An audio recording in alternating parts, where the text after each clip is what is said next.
Welcome back to the channel, guys. Today we've got an exciting project on our hands. We're diving into the world of historical miniatures with a speed painting session featuring the new epic Hail Caesar Gallic Infantry from Warlord Games. These Gallic warriors are pretty fantastic. They're perfect for adding some historical flair to your war games and definitely ready to give the Romans a good shoeing. So let's get started. And if you haven't already, do like and subscribe and go and check us out on Facebook so you'll always be kept updated when I release new content.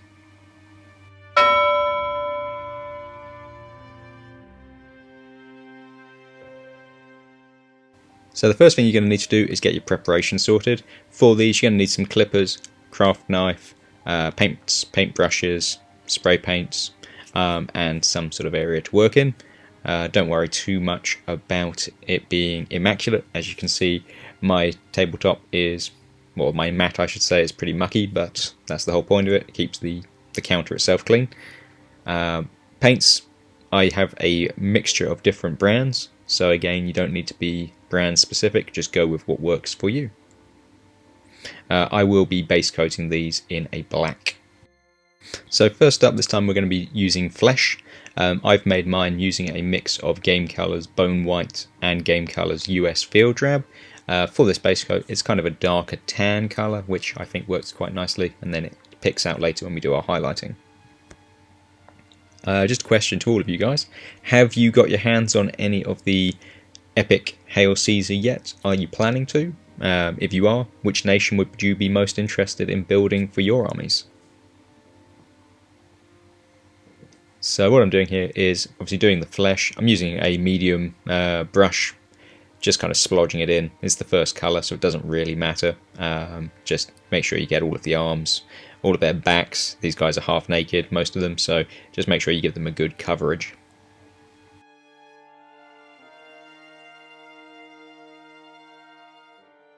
So for my ghouls, their main colour is going to be green, and that's going to be German Cam Bright Green from Model Colour.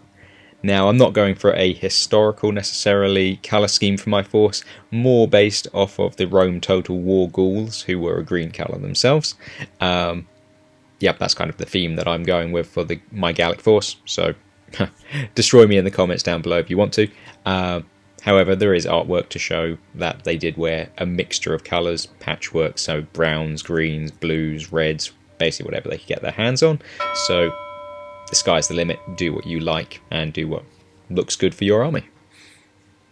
This is quite a nice bright green, it's in the name I guess, Cam Bright Green, and as we apply our wash later on, that'll dull it down and then we can go back in and just highlight it up. So it's a good job on these smaller miniatures, I find, to use a slightly brighter colour in the first coat, because as I say, we will be putting a wash on which is going to dull it right down, and then we can go back in with the same colour just to re-highlight. So we're doing the light infantry and the sort of the line infantry, if you will. Next up, we're going to be doing some of the other shields and some of the other bits of clothing, just to give that bit of sort of a ragtag a look, but also a bit of a unified look. And so we're using System 3 Process Yellow for this. One tip if you are going to use this paint is you will need to do several coats to get it on. If you do just one, it'll be a bit wishy-washy, so definitely use 2 or 3 coats to get a good coverage. So next up we're going to be doing the woodwork on the spears, insides of the shields, etc., and we're using Game Colours Leather Brown. As I alluded to earlier, go for a slightly brighter colour to start with because it will be dulled later on with the wash, but just take your time.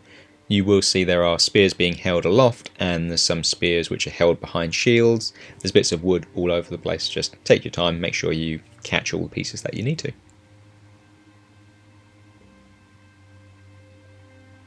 But they are pretty good detailed miniatures, I will say, and they are quite a joy to paint. So just take your time and you'll get them done.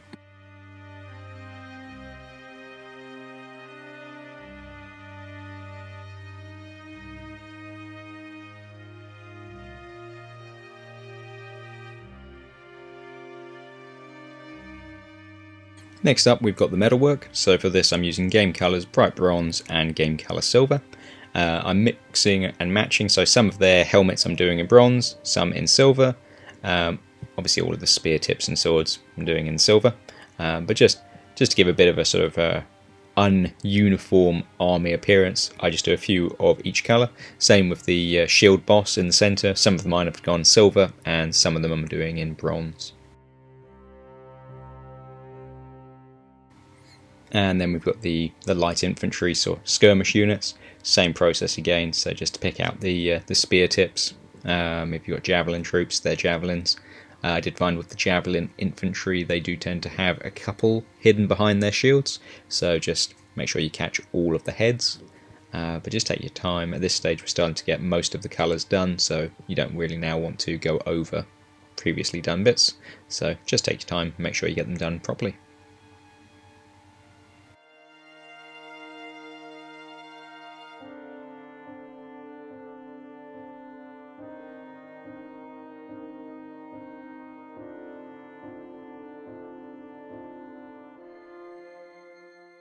So at this point it's time to give them a dark brown wash.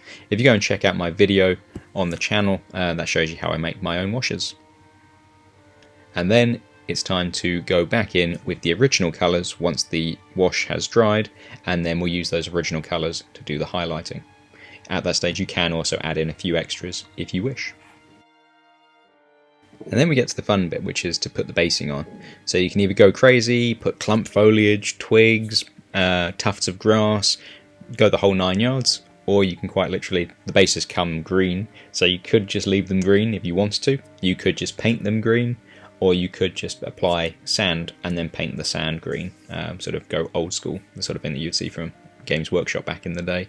The bases, I find, if you do them well, really add to the miniatures and sort of bring the whole scene to life, but it's really up to you. And there they are, guys. Just one more time, if you haven't already, please like and subscribe if you think that they've come out nicely. I think overall they've come out pretty well. I've just applied, or ordered I should say, a new flesh tone, so I won't have to mix my own anymore. But I think even the flesh has come out quite nicely for a sort of a wintry Northern European-esque European horde. But yeah, I think they've come out nicely, ready to come and attack the Romans as they march through their territory. But yeah, what do you think? Do you think I've done an okay job? Do you think there's things that I could have improved on? Leave a comment down below, I'm always interested. Until next time, keep gaming.